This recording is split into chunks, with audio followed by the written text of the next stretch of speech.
All this week, tensions between India and Pakistan have been in focus. India launched a preemptive strike at terror hideouts deep inside Pakistan in Balakot. The Pakistan Air Force attempted a counter-strike, and in the pushback that followed from India, an Indian fighter plane was shot down and a pilot captured. Pakistan has offered to send back the captured wing commander as a peace gesture, and at least for now, there have been no further signs of escalation. To get a sense of where the situation stands, we have truly an expert comment today. We're joined today by former Army Chief General Bikram Singh. General Singh, thank you for speaking with us at Bloomberg Quint, and it's an honor to speak with you. Let me first start by getting your view on what we've seen and your take on what we've seen all of this week, starting with the first news of the Balakot strikes.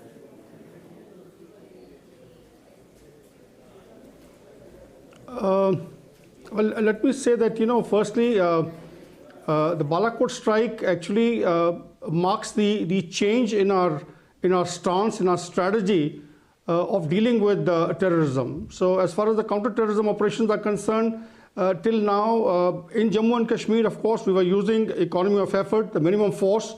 Across the border, we were basically using, at best, the artillery. This is the first time that, we have struck using our aircrafts after 1971. That was the conventional war fighting. This is sub-conventional asymmetric war fighting, where against the terrorists' biggest camp at Balakot, we've gone in with our Mirage 2000 aircrafts. And I think it's an excellent operation. We have inflicted large number of casualties, but I think more importantly is the message that has gone across to Pakistan that we shall not accept any more nonsense. And time has come that if you try and bleed us through your asymmetric, your strategic means that have been created by the Pakistani ISI and Pakistani army, we shall hit back. So from that point of view, it's a good operation. In the aftermath of that, we've seen the reaction which was there by Pakistan.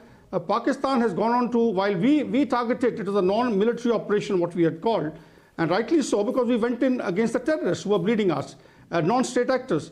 But on the other hand, you find Pakistan has actually upped the ante in terms of, targeting our military installations, our headquarters, our ammunition, our fuel dump. Though I'm told there are no casualties over there, no damage that we have suffered. But the point is, it has upped the ante. On the diplomatic front, on the economic front, I think we made headways in a very, very big way. We've been able to a large extent, isolate Pakistan economically, diplomatically. There has been diplomatic victories one after the other. The recent one, as you see in UAE, at Abu Dhabi, where our foreign minister, she spoke this morning, and Pakistanis have not come in there because Pakistan had, told the UAE that in case you invite the foreign minister of India, they would not come there. And that's one of the reasons that, the foreign minister of Pakistan, Qureshi, has not gone to Abu Dhabi. So it's a victory there. It's a victory in terms of, Wing Commander Abhinandan getting back to us. It's a victory in terms of United States and other important power centers of the world, talking ill about Pakistan and telling it to behave. So from that point of view, I think the pressure is mounting on Pakistan. But more importantly, I think we need to remain focused on what we need to achieve and be, mindful of the bigger picture and not get carried away by what the goodwill gesture that they have, done vis-a-vis Abhinandan, that they had to do in any case. There was no question. They had to release him. So we should not, I would say, now, lose the tempo. We should maintain the tempo so that we are able to achieve what we actually went in for our aerial strikes at Balakot. When you say maintain the tempo, General Singh, are you saying diplomatically? Are you saying militarily? Can you elaborate on what you mean when you say maintain the tempo? You see, I mean all elements of national power. We have employed the whole of government approach. You've seen the political, diplomatic, economic, informational, military. All elements of national power are involved and they're working in concert with each other to put pressure on Pakistan. So when I say maintain the tempo, tempo is on the diplomatic front, on the economic front, on the informational front, that is the psychological operation, propaganda, countering the propaganda of Pakistan, And also along with that, the military operations, because that is very important to put pressure onto Pakistan. It has to actually supplement the efforts being made by the diplomats and by the economic element of our national power. The military has to supplement those efforts to ensure Pakistan finally agrees to dismantle the Jaish-e-Mohammed and Lashkar-e-Toiba as also the HM infrastructure in their country. At this point, how would you assess the situation? Are we moving towards sort of a pause in the escalation we saw all of this week? Are we moving towards de-escalation, at least of this specific point and the events in the last few weeks? How would you assess the current situation? You see, I find the present government is definitely committed towards ensuring that we put an end to what Pakistan is doing. And in that regard, I would think that, even on the domestic front, the actions taken by the Home Minister are praiseworthy, wherein, this Jamaat-e-Islami is being taken to task. It's banned organization, unlawful organization. It has been declared on the 28th of February. And I think they're now looking towards Hurriyat. So, all these elements, negative elements, these elements who were creating the centrifugal tendencies in J&K, they have got to be taken care of. Because, over a period of time, any insurgency, any proxy war becomes an industry. And that industry has got to be dismantled in case you have to ensure peace and stability in the state of Jammu and Kashmir. So I think very good, actions are being taken. And even on the front, on the diplomatic, economic front, I think we are moving ahead. And the tempo is being retained. I think that's something which is very important. As I said earlier, we should not ever, while in our strategy, while implementing it, lose sight of the bigger picture of the entire this episode. Okay. In the aftermath of what's happened all of this week, just a couple of things that I wanted your view on, General Bikram Singh. One is of what exactly happened in Balakot. We have officially made no claims of casualties so far. We have not given any official figure.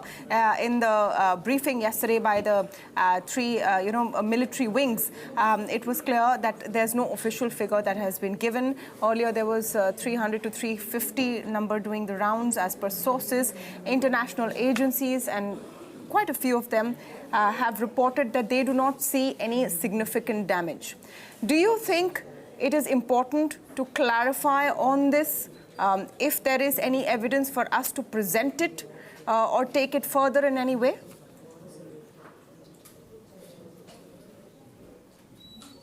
Well, I'm certain the Air Force would do it. The government would do it at the right time. You would have seen it was done during Surgical Strike 1, which was launched, post-Uri carnage.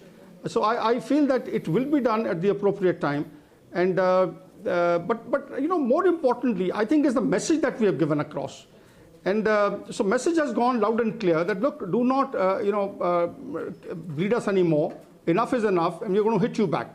So that is something to be seen. Also the fact that, look, we have upped the ante, that we shall not hesitate to use our combat power to the extent that is necessary to drive home the point to Pakistan.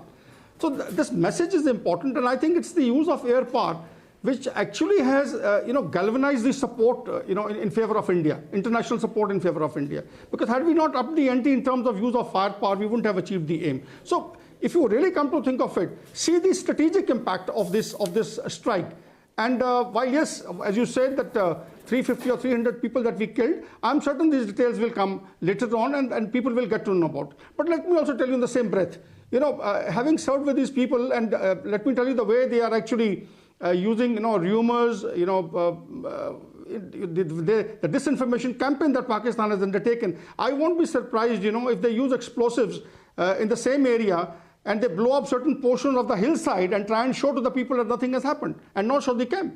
So we must understand, you're dealing with a country which traditionally has, thrived on lies, on deceit, on deception. You can't take them at face value, and therefore, let's be very clear that their disinformation campaign is pretty strong. And I'm glad that, some of the media channels have been exposing their lies by pointing out how they're actually fabricating information and trying to, show old pictures and trying to correlate them with the present incident. You know, the issue, General Singh, is when our people are doing a great job. Sure, absolutely. The issue, General Singh, is when, you know, independent international news agencies go and then they file reports that they can't really see anything. You're talking about a disinformation campaign. Shouldn't it, in every facet of combat, information is one of those facets, are we hitting back as well as we should?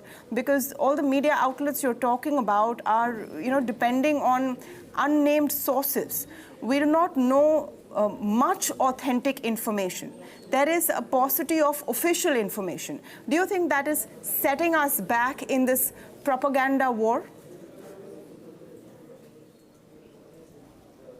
Look, I'm certain about it that, you know, when time comes, the details will definitely come out. They will be given. They will be presented by the Air Force to the public. They will come in the public domain, all these details. But I think we've got to wait for a while. Other thing to be understood is that, let's be very clear. You know, it's a global war that's being fought. You would have seen, you know, United States, when after 9/11 they went, they called it a global war on terrorism. There are a large number of player state, non-state actors all over the globe who are involved in this. So let's not forget, they could well be manipulating the media at certain places to ensure that, you know, they try and undermine what we have done. No, but I'm not saying for one moment that we should not come out with the figures. I'm certain the figures will come out, but we got to take into account all these, you know, factors in the disinformation campaign. You know, when the adversary will employ every possible means to sort of undermine what you have done. And that's how they kind of psychologically, you know, boost the morale of their own people, their own constituency, their soldiers, and bring the morale of the adversary down. So we've got to be mindful of that. But I'm certain that a time will come when details of the damage caused at Balakot will be put across and will be put in the public domain.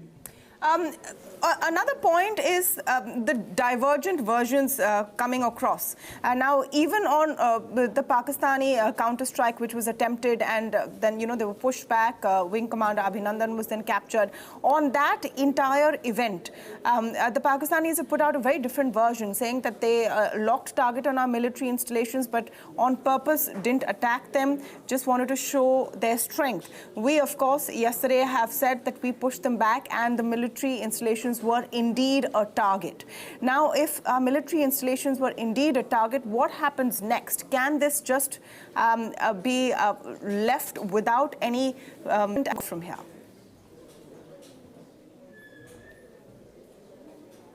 You see, we got to see, firstly, you know, when Pakistan talks like this, please try and understand, it's trying to achieve that moral ascendancy, you know, from the military point of view, that, look, we had those targets locked up, but we didn't do it.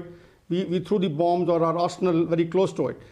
These are operations which, again, as I said earlier, are given out, or they unfold purely from the point of view of trying to give a message to the international community, for example, that, look, we could have done it, we didn't do it because we thought we should, you know, restrict the use of force. So it's part of the disinformation campaign. I think you should take it in that context.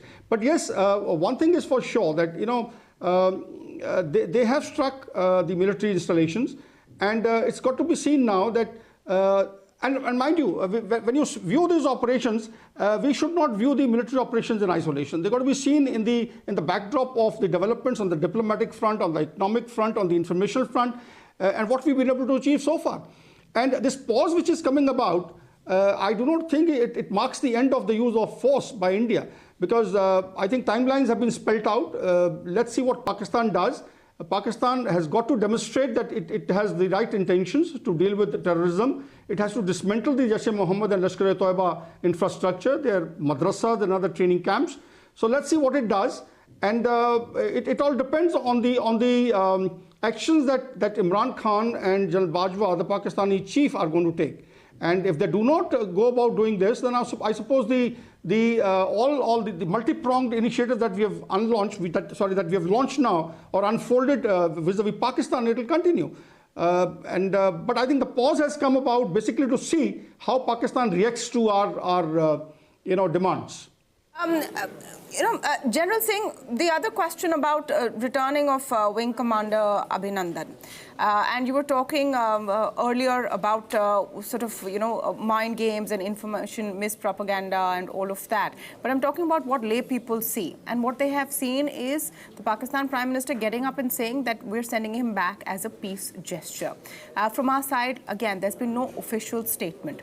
How do we view this? And would Pakistan have actually returned the wing commander without a bargaining chip? What's the deeper story, and how do you read the situation? You see, I think it actually illustrates the pressure Imran Khan is under. And he has post-haste proactively announced this in his parliament. I personally feel it's because of the international pressure that is mounting on him. And otherwise, Pakistan is totally isolated. Pakistan has got no say anywhere. You've seen even the Islamic world is trying to actually shy away from the activities of Pakistan. So what is Pakistan left with? Pakistan, which believed it championed the cause of Muslim world, today is being actually isolated by the Muslim world. So if that is the situation, I suppose Imran Khan will do everything possible to prove to the world that he is a well-meaning person and he actually wants peace with India. But then the point is that the peace with India will only come about, dialogue with India will only come about if he takes stock of terror in his country to make sure it's not exported anymore to our country. You know, the Pakistan foreign minister today on an interview with CNN admitted that Masood Azhar is very much in Pakistan. And when he was asked, by the anchor about why isn't he being arrested, he said because he is very ill. Do you think that that is a clear sort of a goal that India can talk about to arrest and hand over Masood Azhar now that there is a clear admission that he is being harbored in Pakistan?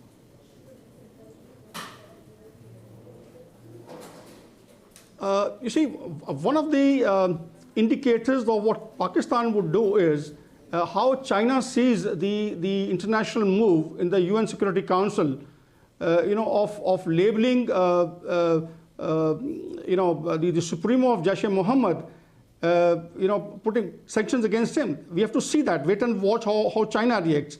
But if you ask me frankly, having studied the internal situation in Pakistan for a number of years now, it is a very messy situation. They cannot afford to arrest either Masood Azhar or Hafiz Saeed because they are power centers in themselves today. They are law unto themselves today in Pakistan, and they have attained a stature where I think even Pakistan army will not be able to handle them. And it is as a result of the flawed strategy which Pakistan adopted of targeting, having bad and good terrorists. I mean, these are their strategic assets, They've been using these. And along with this, Pakistan has also cultivated, mind you, I've talked about it earlier, 10 domestic terrorist groups and over 30 transnational terrorist groups that are operating from the Pakistani soil. So today it's a hub of terrorist groups. It's an epicenter, it's a fountainhead. It's a capital of jihad. So, trying to change the attitudes of the people and trying to take stock of these people, it's going to be a Herculean task. It's not going to be an easy task. These people are very, very strong today. And mind you, asymmetric enemy is far more stronger than conventional because it merges with the population. So, in addition, let's not forget that, Jaish-e-Mohammed and Lashkar-e-Toiba have made for themselves place in the Pakistani society. They have large number of philanthropic, initiatives that they have launched. They have colleges, they have health centers, medical colleges. So they have large number of institutions which actually are compensating for the inadequacies of governance in Pakistan. So from that point of view, there is relevance of these groups also in their society. So, taking them out through surgical operations or in the near future, I think it'll be a flawed, postulation, a hypothesis. We've got to be looking at a long term. But yes, the whole thing has started. The international pressure is building onto it. It's going to be a long drawn affair, a long haul. And I think we should accept it as a strategy, have the patience, the tolerance to make sure slowly we get the accountability of Pakistan. And more importantly, you see, I'll tell you what, the basic flaw in Pakistan is also its structural flaw. I would say the architecture of governance in Pakistan. This is the only, mind you, democracy in the world which has got the intelligence agency under the military. The problem starts from there. Unless Imran Khan is able to take out ISI and have a different, intelligence agency for the internal dimension and for external, intelligence, things are going to be the same. Because the army is utilizing the ISI to shape the internal and the external environment. Look at our case. We have our IB and RAW under the government. And that is how any democracy must have. So it's a very flawed, architecture of governance in Pakistan, which must be looked into. And therefore, when you look at a long-term strategy, we've got to be seeing the root causes which are actually creating problems. Root causes are these. We've got to be looking into this, ensuring the ISI gets under the governance to ensure that army also becomes an accountable pillar of democracy, an institution of democracy, and not keep challenging the civil control. So the civil-military relations is something which international community has to put their act together to ensure the primacy of the civil control comes about in Pakistan. At the moment, it is not there. Military is calling the shots. The foreign policy is being dealt with by military. So things are really bad. Things are badly vitiated. The internal security is badly vitiated. There is no governance. Madrasas are flourishing. Madrasas that are actually, on daily basis churning out people who are hating India. Kids who love the smell of human blood. People who love the color of human blood. So these people, it will take time to change their attitudes. But nevertheless, we have started. We must maintain the pressure and make sure we, along with the international community, we elicit the accountability of Pakistan in this regard. In this context, there's been a lot of talk over the last few days about the fact that both India and Pakistan are nuclear-armed nations. There's also been a narrative that with the Balakot strikes, we sort of called Pakistan's bluff about, crying about nuclear weapons. How true is that? The fact remains that these are both nuclear-armed nations, and that puts a ceiling on any kind of escalation. You see, I think we should not be too worried about it. The plans that we have in the military, they are evolved in the nuclear backdrop. That's one thing. Number two, we know the threshold. When you carry out operations, we are all mindful of that. The third is that Pakistan can say anything, but Pakistan is also aware of the fact that while if it uses a tactical nuclear device on us, our doctrine, underscores massive retaliation. So you tell me that one tactical nuclear weapon coming onto us, and there's a massive retaliation, what is going to happen to Pakistan? So Pakistan is aware of all this.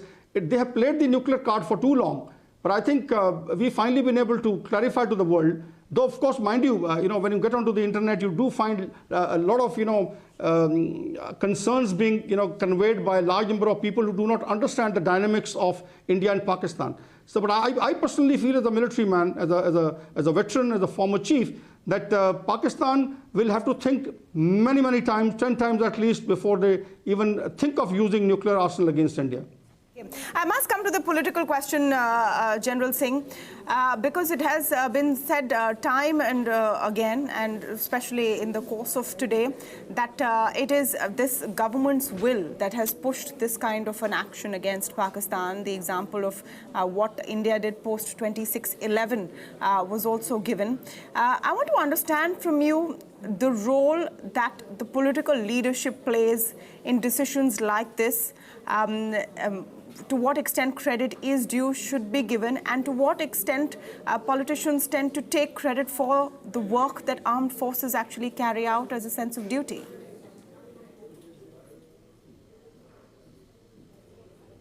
You see, the use of force is extension of state policy. It must be understood. Where diplomacy cannot achieve what you want to achieve from your adversary, then you think in terms of using the force.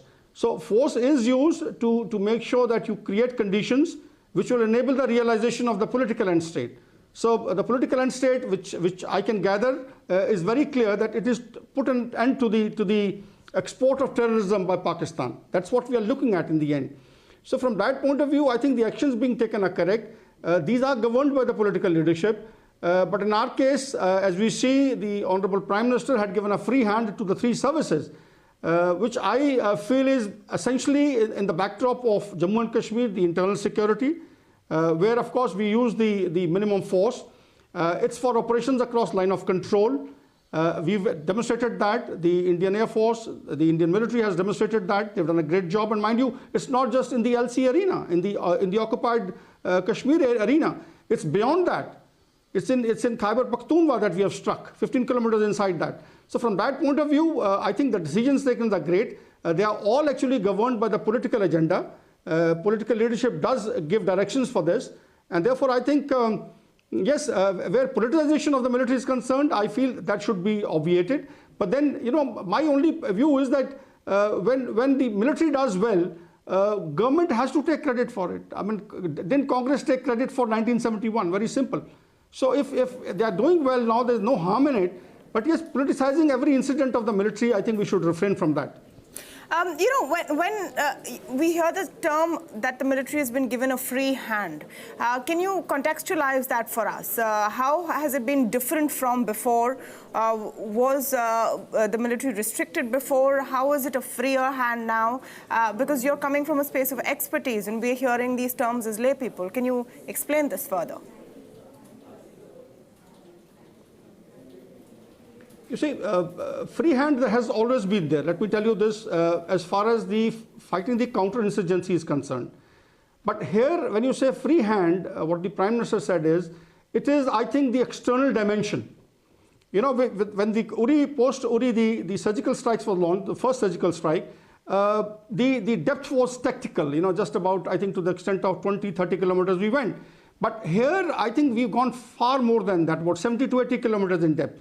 So when you say free hand from that point of view, I suppose he said that, look, all the three services could put their act together and in a synergized manner take on Pakistan to convey the message.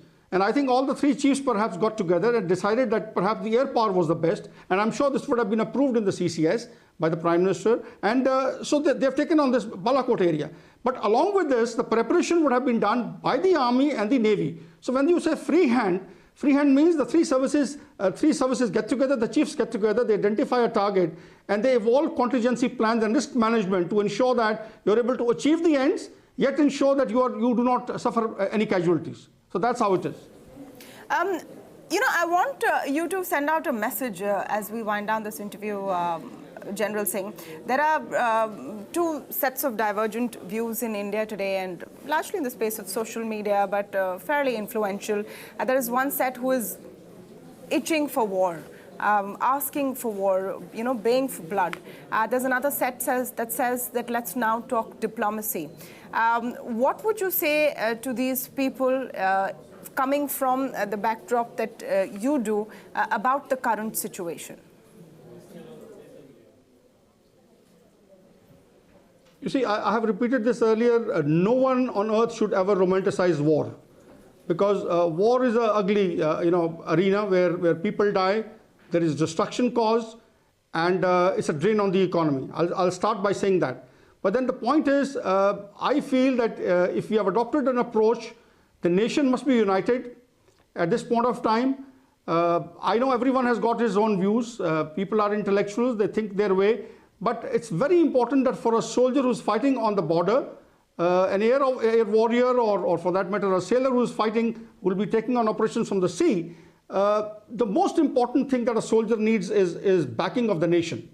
So I think to boost the morale of the nation, we should shelve these little parochial stances, if we have any, for that matter. I'm not sure of it. I've not been on social media. But I'm certain the country is united. More importantly, think of the soldier who's fighting there. He's fighting for a cause. He's fighting for the nation. So, well, you can carry out dissections and, perhaps tomorrow dissect the various policies, various decisions taken. But I think at this hour, it's important that the nation remains united as one. And we do not get into anything which will be detrimental to morale of soldiers. All right. Thank you so much for this detailed interview and giving all your views frankly. We were speaking with former Army Chief General Vikram Singh.